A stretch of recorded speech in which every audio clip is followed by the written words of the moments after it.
Thank you. Good afternoon, everyone. It looks like we have a very select group here today to listen to the Australian presentation. So I'll be covering this in two parts. I'll start with some general background on Australia and our venture ecosystem, and follow that with some very specific information about main sequence ventures and the type of companies that we are investing in, to give you a sense of the breadth of the Australian startup ecosystem.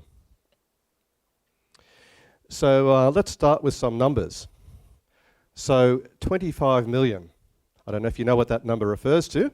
It's actually the population of Australia, which actually, if you think about it, is about the same as the population of the Greater Seoul area. So we have 25 million people in Australia. You have 25 million people in Seoul. So we are a small population. But the Australian economy, our GDP, is $1.4 trillion. So for a very small country, we actually punch above our weight, is the way we describe it. And actually we're about 2.3% of the world GDP, gross domestic product. So that's quite a significant amount of economic activity from a relatively small country. Now we have a number of major industries that generate that gross domestic product. And one of those industries is mining, which is about a $220 billion industry per annum here in Australia. And that actually drives a lot of innovation in certain technology areas. For example, Australia leads the world in automation in mining, remote operation, robotics. Those are all technologies that are very developed for the Australian mining industry. So think about some of our innovation is actually driven from the types of industries that we have in Australia. Another big industry in Australia is agriculture, about $155 billion worth of agriculture. We do a lot of crop exports around wheat, cotton, etc. And again, a lot of innovation in crop modeling, crop improvements, crop efficiencies, new types of plants. They're the types of innovation that has been traditionally happening in the Australian industry. But today I'll be sharing some stories about other areas of innovation and some new markets that Australia is going to be tackling.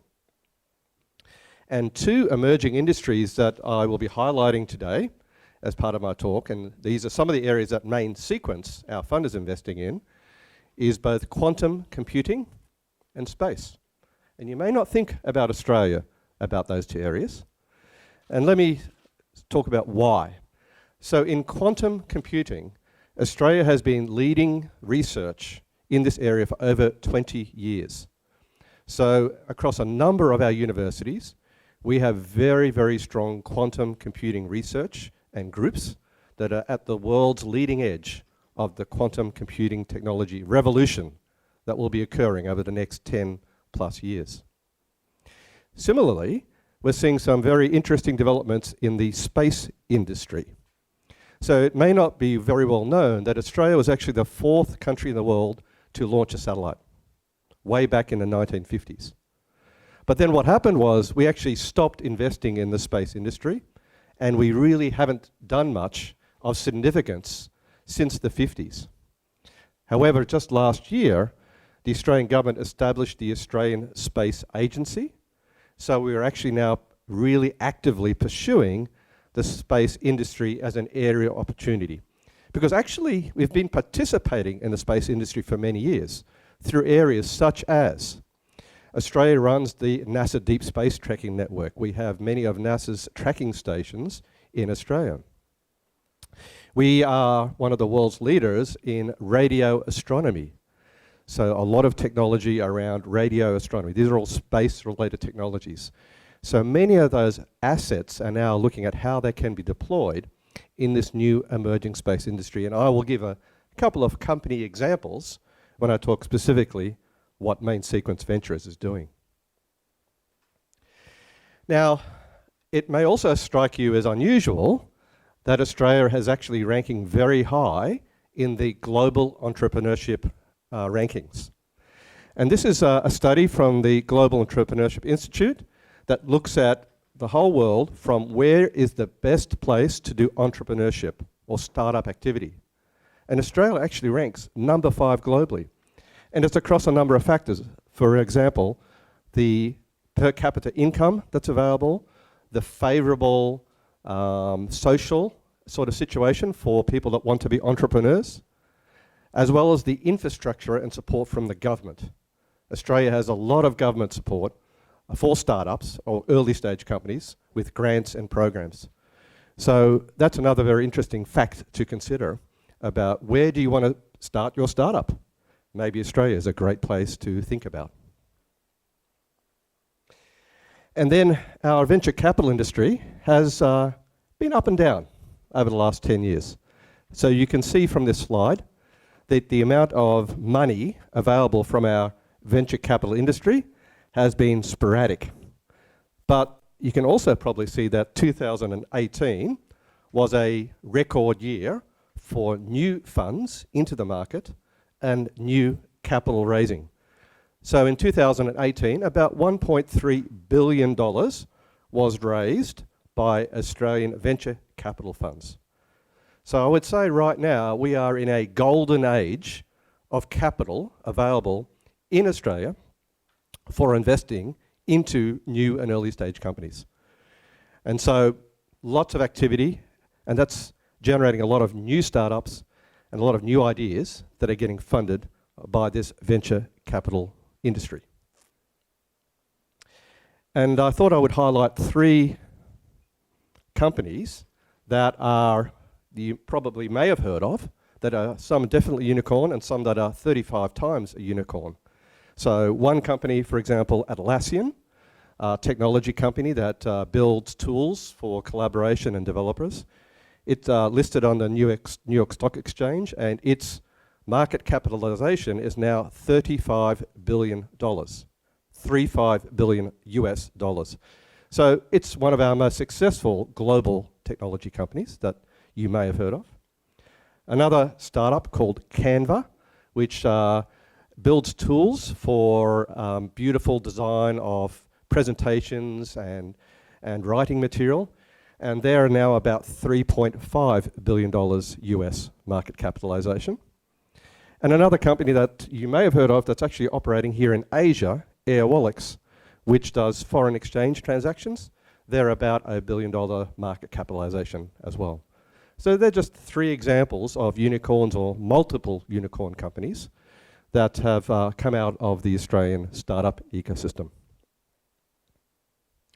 And speaking of the ecosystem, this is a slide that just shows you the richness of accelerators, incubators, and various programs that are available for startups. So this here is a listing on the left-hand side here of some of the major venture capital firms that are funding early stage businesses.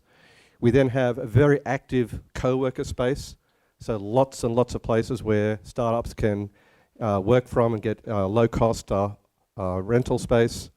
We then have a very rich incubator, accelerator ecosystem, and then we have industry association, education. So it's a very rich ecosystem for startups, a lot of support that startups get as they're working on their new ideas and bringing their product to market.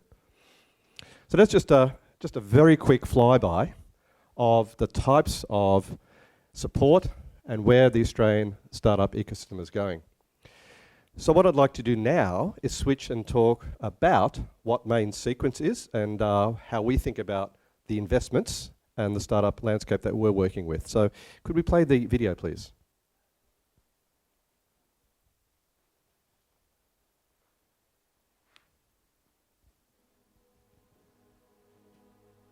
Once, not so long ago, we believed there was nothing we couldn't see. We were masters of our natural world. The universe was vast and unreachable. The spectrum of the rainbow was all there was. But we were blind to so much. The bravest of us searched through the lonely dark with nothing to guide them but curiosity and belief. They were seekers, questioners, innovators. They saw what others could not, and their discoveries have built a new world. Main Sequence Ventures exists for the deep tech founders of today.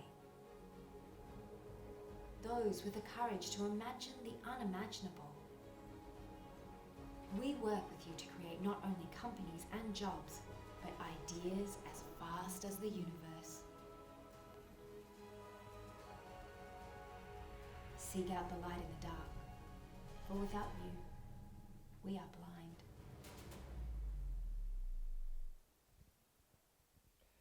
So an inspirational video that sort of gives you a sense of how we think about the types of companies that we invest in. We're investing in companies that are going to make an impact on the world, global impact. And it's probably worth me just mentioning how we came up with the name for our fund, Main Sequence Ventures. It's actually a astronomical term. It really what Main sequence refers to is when a star is formed. So, you know, stars are formed from gaseous clouds of matter. It then collapses under gravity, and it becomes a sun that starts to burn for billions of years. Well, that's the genesis behind our name, that we believe that we'll be helping fund companies that will be stars and suns that will be very successful for billions of years.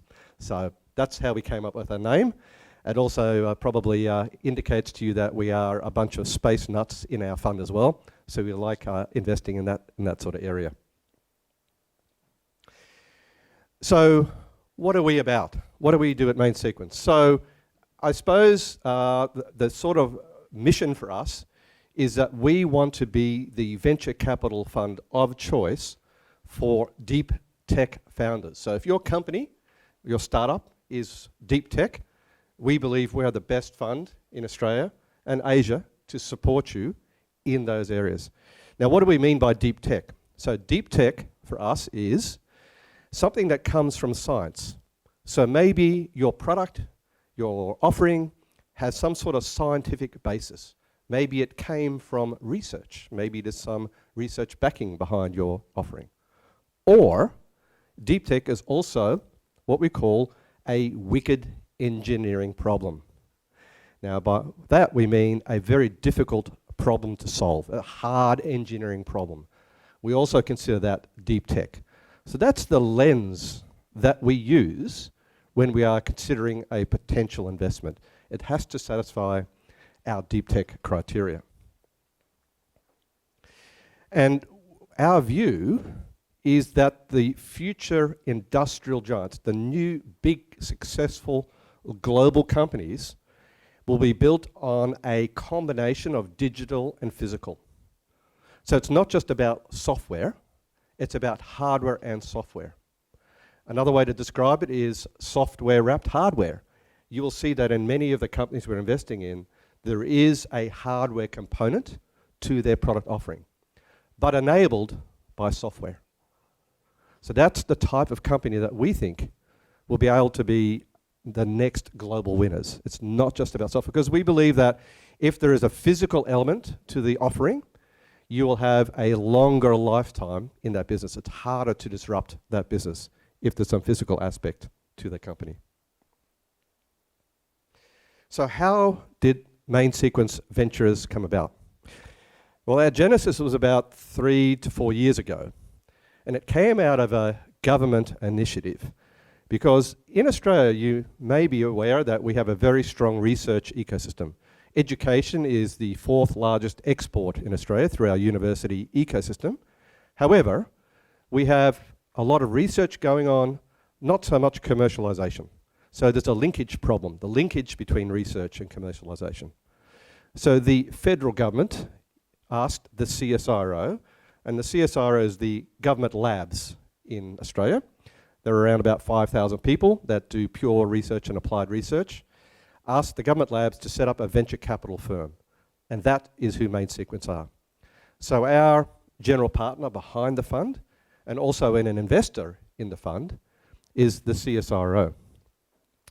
And so in that group of around 5,000 people, there are about 3,000 scientists that are in the CSIRO. And so one of our unique differentiators in main sequence is that we can draw upon those scientists for due diligence. They are often the world's leading experts in various areas of research, which allows us to then leverage that knowledge when we look at new markets, new technologies, new companies. I think that's quite differentiated to maybe other VCs. So we draw upon that. We also work closely with the research ecosystem in Australia. So we have programs with universities, we engage with universities, we engage with the research labs, looking for early technologies that could be commercialized. And that also, I think, is a unique differentiator in how we find deals and how we find companies that we are investing in. And sometimes we actually get very involved in setting up a company.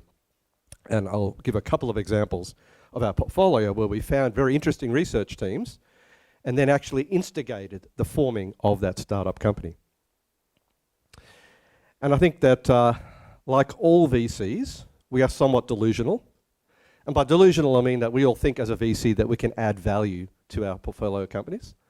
And the last statement there, we believe that we can supercharge the companies we work with through the networks that we have as partners in the fund and the linkages that we have to research. So we definitely view that we can be a big help to the companies that we invest in. So we're not a passive investor. We actually get quite involved with the companies that we invest in. So this is our fund structure. So we're a $242 million fund. So we are one of the larger venture capital firms in Australia. Our first $100 million that came into our fund in September 2017 was a combination of some money from the federal government and the CSIRO. So our first LP, if you want to think about it, was a combination of the government and CSIRO. And then the five of us that are running the fund, we raised a further $142 million in the marketplace. And that extra money came from the usual types of companies, for example, family offices, strategics, high net worth individuals. So a lot of support for our fund. So if you think about this, for a first-time fund to raise $242 million is quite a large number. Most first-time funds are often $20, $30 million. And I think a lot of that was through the backing that we have both from the government, and we have a strong team with a lot of experience that's running the fund. And as we invest, we have themes, and you can see here in the middle of this chart the types of themes that we consider when we are looking at companies. I'll expand on some of those themes shortly.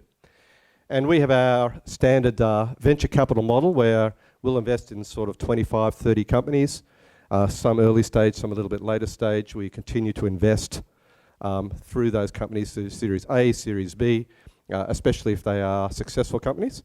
And we're targeting, a sort of 3x return, 20% IR is the type of numbers that we hope to achieve in this fund. We are a 10-year fund. So venture capital funds in Australia are typically 10 years because we have a tax-free status. So we are a long-term investor. It's not short-term returns. And because we do deep tech, we expect to be 2 to 3 years working with a company before they actually get product to market. So it's a long product development cycle and then a long sales cycle. But we think that it takes time to deliver value. So we're not after quick flips or quick exits. Our goal is to be working with companies that will be globally significant, and hopefully many of them will continue to be based in Australia. We do invest in overseas companies as well. We can invest 20% of our fund into overseas companies. So we look at both, but we're also primarily motivated to help build Australian ecosystem capabilities. In the last year and a half, 2 years, this is sort of our investment rhythm. I will chat about some of those companies in a minute in our portfolio, but you can see that we've done 19 investments in just under 2 years, so we're very active in the marketplace. There are 5 partners running the fund, so we all have a lot of deal flow. Many of us have worked in the US, worked in Australia, have been globally active, so we have strong ecosystem connections in Australia as well, which generates a lot of deal flow. In the last 18 months, we've looked at probably close to about 1,900 companies. So that's a lot of companies that have come past our door looking for investment. One of the other things that's quite unique about, I think, Main Sequence Ventures is that we don't just wait for deals to come to us. We do a lot of work in creating deals ourselves. And we do that by engaging with the ecosystem. So for example, you can see here I've got space 2.0 listed. We've run a bunch of space workshops in the Australian ecosystem over the last year and a half, where we invite Australian space SMEs, government, industry together to look for opportunities. And for us, that's fostering our deal flow, because we want to engage with the ecosystem to look for companies that could potentially be investable by main sequence ventures. We do the same thing in agriculture. We've run a couple of agriculture and food-based workshops, again, inviting startups, inviting government, inviting industry together, and looking for opportunities. And we've actually, I'll talk about an opportunity that actually came out of one of those workshops as I talk about portfolio. And then we also engage with universities. So we spend time at universities. I'll chat some more about what that time is shortly. So maybe to make it real, I can talk about some of the companies that we've invested in to give you a sense of how broad the investment technology capabilities are in Australia. So I'll talk about those companies across the themes, and you can see some of the logos for the companies that we've invested in and how they relate to each one of our themes. And so I'll relate that as I go and talk in depth about 6 or 7 of these companies. So let's dive in and have a look at one of those companies. So first company is called Braha, and they generate or are building a solid state LiDAR device. So you're all familiar with autonomous vehicles. It's a new emerging industry, and one of the key components in that industry is LiDAR, which allows the cars to scan the environment around them. Those LiDARs today are still very expensive, mechanically based, and so this technology from the product that Braha is building is a solid state LiDAR, dramatically less expensive than the current offerings, also more reliable, more robust, etc. So a number of capabilities, and that company's already had $45 million worth of funding. So they're in their second round. So we invested with the company in their Series A, we invested in the company in Series B. So that's the total money that's already gone into that company. Oh, and by the way, I should also mention, on the right-hand side here, you can see who co-invests with us. So we are very much a co-investment model when we do rounds into these companies. So Sequoia, China, as well as Blackbird, which is a local VC fund, also co-invested with us into in this particular company here in Braha. So the way it tends to work in the Australian ecosystem is that the VC community is quite friendly. We work together a lot. And so in this case here, we priced the round for Braha. We were the lead VC. We then talked to Sequoia China, who are also very interested in this area, and we brought them into the deal. So that's sort of how we operate with many of our deals here in Australia. The next company I'd like to talk about is Myriota, and they develop an Internet of Things, or IoT, communications solution. So this little module that you can see here, which is about the size of half your thumb, is a radio communications module that talks directly to a satellite. So think about that. Something as big as half your thumb is talking directly to a satellite. So world-leading revolutionary technology that allows you to communicate directly from a sensor, so an Internet of Things sensor, which could be a water tank monitor, a soil moisture probe, anything that needs to send IoT information directly to a satellite in low Earth orbit. And so their last round we did last year at $20 million, Series A, and similar. We priced the round, main sequence as the lead VC, and then we brought a number of other venture capital firms you probably would recognize. Singtel Innovate was one of the venture firms, as well as Boeing we brought in as well. So they're the types of connections that we have in both the global as well as the local VC industry. Next company is Gilmore Space. As I said, we have a space theme. So this is a company that is building rockets for launching satellites. So you may have heard of Rocket Lab, which is another space startup that's doing satellite launches. Gilmore Space is very similar. They are building rockets to launch small satellites up to 400 kilograms into orbit. And the industry that is all around is that we are seeing that in the next few years, thousands of satellites will be launched. There is just not enough launch capacity today. And so Gilmore are specifically tackling that opportunity around thousands of small satellites that need to be launched into low Earth orbit. This company, Practera, remember I mentioned we are very strong in education. Well, their product is an experiential learning platform. So think of it as an AI machine learning platform where students that are doing work with industry. So a big part of many university courses is a student will work in industry for some period of time. Practera manages that process. So when a student goes to work into industry, they can then get feedback about how that work experience is going between the student, the tutor, the lecturer, the university, and it uses signals it picks up to manage that process. Because if you're a university, with many of the universities in Australia have 60,000 students or more, and when those students are going out to industry, you need to manage that process, and Practera manages that process.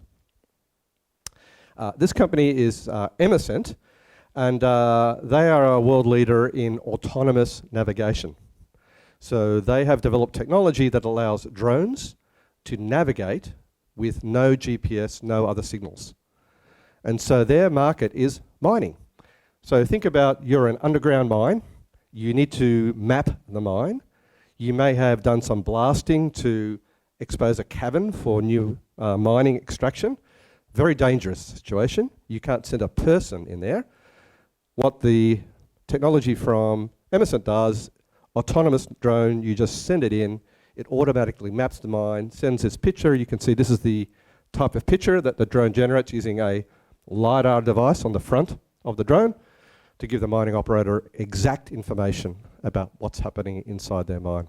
So pretty exciting, especially the autonomous navigation component, because you can imagine that that's interesting not just in mining, but in many places where if GPS is not available, this can still navigate very accurately. This company is Morse Micro, and they are generating or building a Wi-Fi chip for next generation Wi-Fi. There is a new standard in Wi-Fi called Wi-Fi Halo, which goes many kilometers at ultra low power. This is a new standard that's been ratified by the IEEE.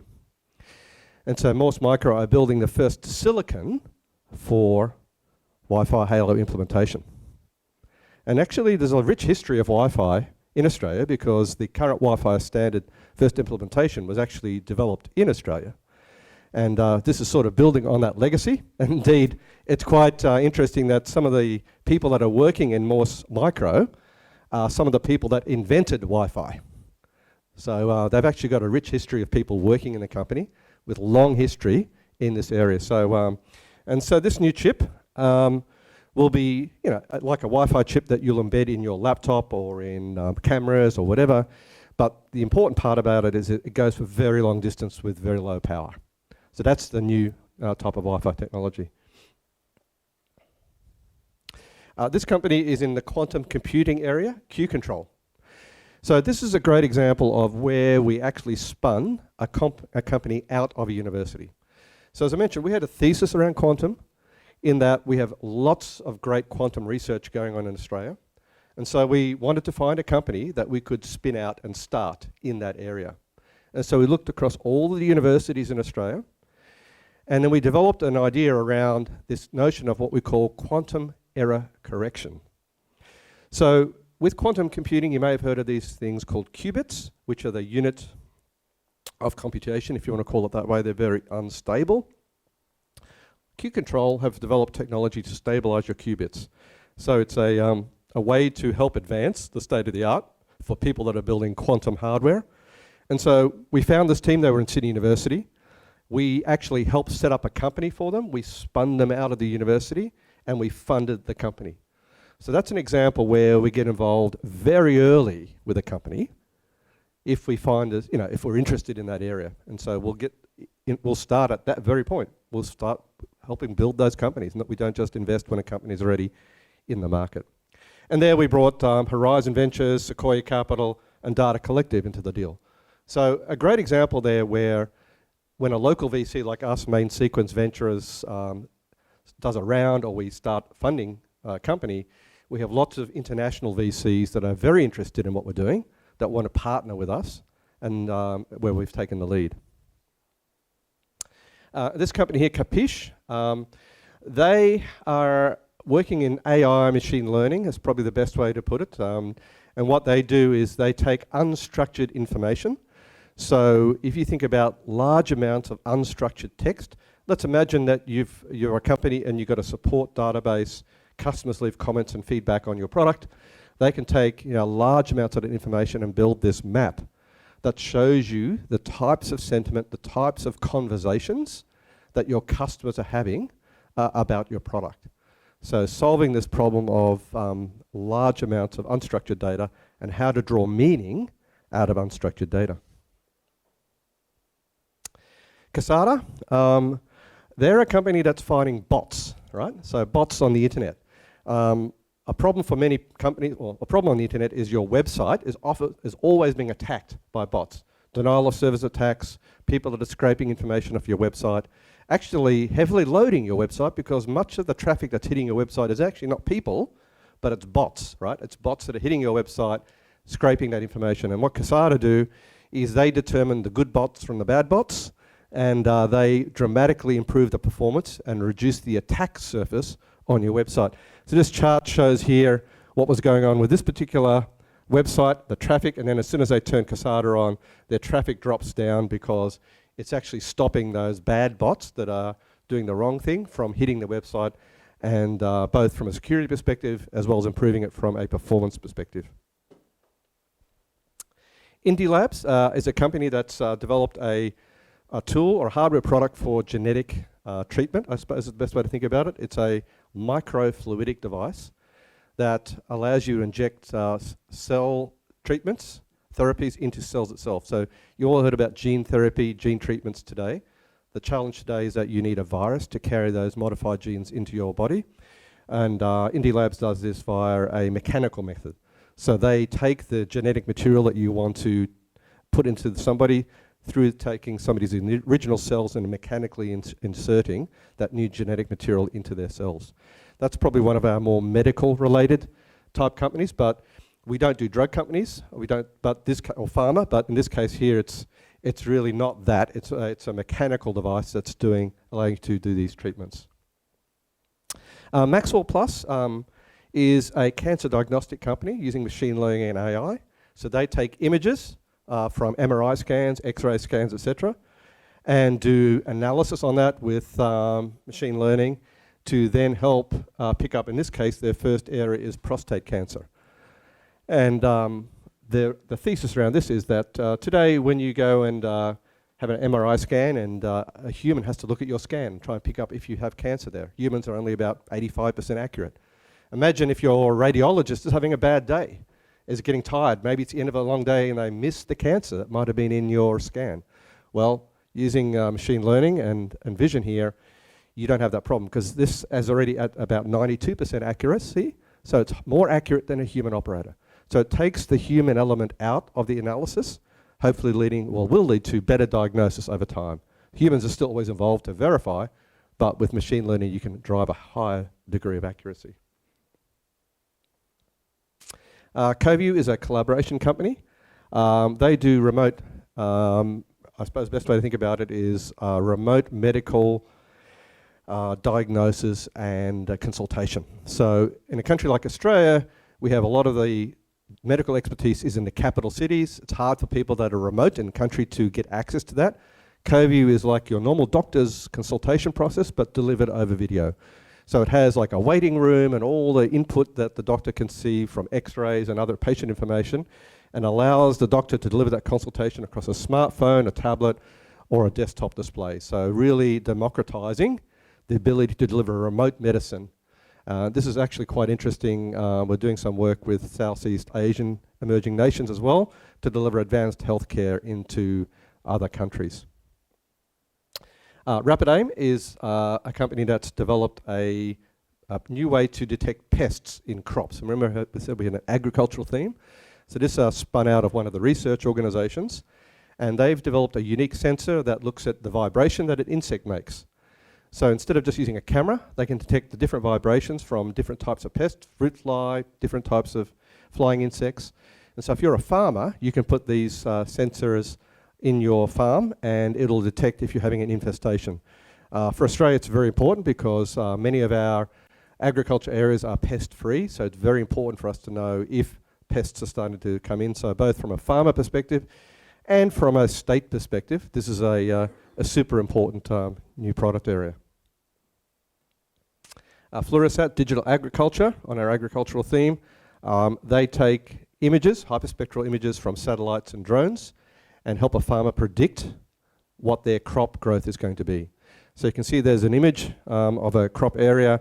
It shows areas where there needs to be different levels of fertilizer or watering happening, so the farmer can optimize their crop growth. So this is an optimization technology that allows farmers to be more efficient with the products that they are growing. Now I mentioned another collaboration between industry and research, and V2 Food is just one of those examples. You've probably all heard of the Impossible Burger and some of the new sort of types of meat that is becoming available. Well, V2 Food is exactly that. It turns out that the CSIRO, the research labs in Australia, have been working in sort of meat substitutes and meat substitute technologies for many years. There's over 10 years worth of research that's been going on there. And so what we did is we actually took that research, partnered up with, in this case, Hungry Jack's, you may be familiar with. There's a large global chain. They are an investor in this company, and we formed this company, V2 Foods, which is plant-based meat.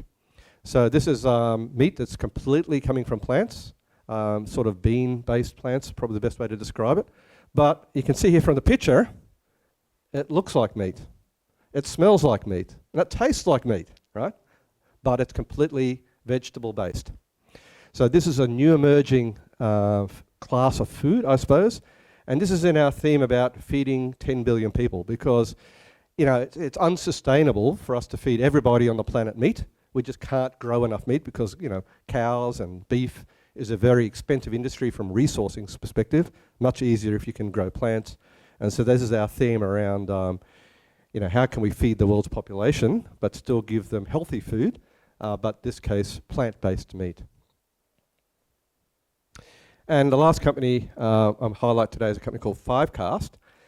This is a great example of a company that had 5 years worth of research in what's called a cooperative research centre, which is a collaboration between industry, customers and government, where there was some research going on. And they were developing machine learning neural networks to take large amounts of public information. So public information, I mean by information on social networking, information on chat sites, etc., and specifically for law enforcement and for intelligence agencies.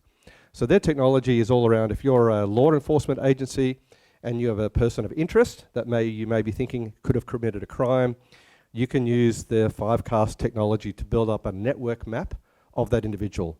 Who are their associates? What do they say on social media? What are their connections in the public world, to help you build up a picture, and you can then monitor that individual for a change of behaviour. So clearly very important for police forces, also very important for intelligence agencies that are trying to figure out if there are bad actors or terrorists in their country.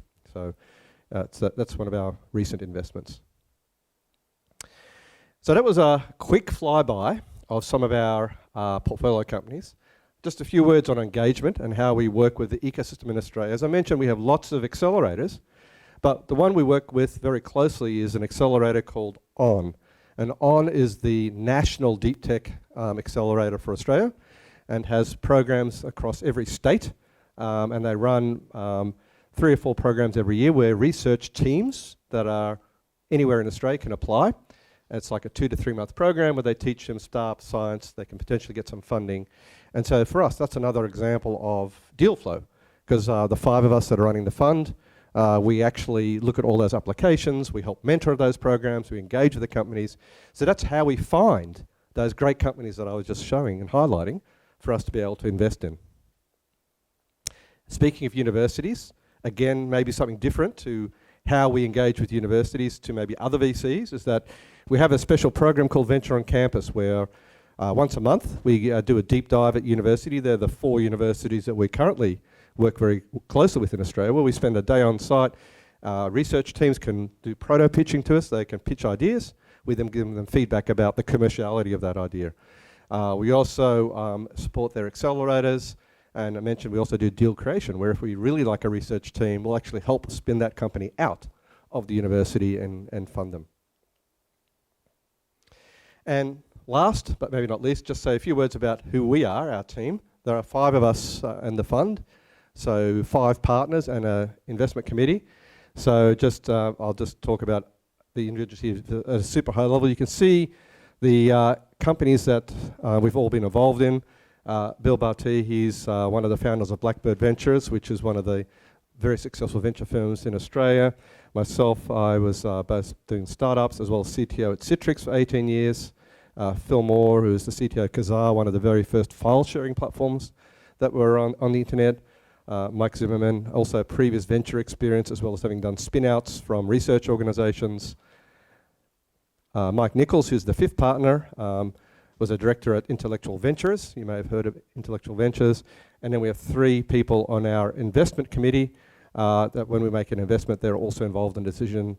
Alison Deans, who's on the board of Westpac. Jack Steele, who's a representative from CSIRO, and Sarah Pearson, who's from now the Chief Innovation Officer at Department of Foreign Affairs and Trade in Australia. So that's the team, and that's how we work. And that's Main Sequence Ventures. So what I would like to do now is maybe see if we can make it interactive. We've got a bit of time to see if anyone's got any questions that you'd like to ask me about Main Sequence Ventures. Thank you. So would you mind 방금 전에 그 presentation file 한 번만 더 보여주시겠습니까? So the one of the participants want to take a picture of your contact information. Yep. Can I? Would you please? Thank you for the great presentation, ladies and gentlemen. Would you please give another round of applause? So now, would you please slide presentation? So we will have only one question uploaded, but we will open the floor to take another questions. So the question on the slide: what role do corporate VCs, both foreign and domestic, play in the Australian startup ecosystem? Yeah, I think I'd say that in Australia, the role of the corporate VC is probably reversed to what it is here in Korea, in that we have a smaller amount of corporate VCs. It's mainly private VCs, I suppose, sort of traditional venture firms that are not CVCs would be the majority of the market. So it's an interesting phenomenon because here, obviously in Korea, you have some very large global multinationals that have a lot of capital and are looking at the CVC market. In Australia, we have a few, but I think the CVCs are outnumbered by far by the sort of private VC industry, which is the opposite. I think, here you have some very strong corporate VCs. Thank you. So we will take the question from the floor. If you have any questions, would you please raise your hand?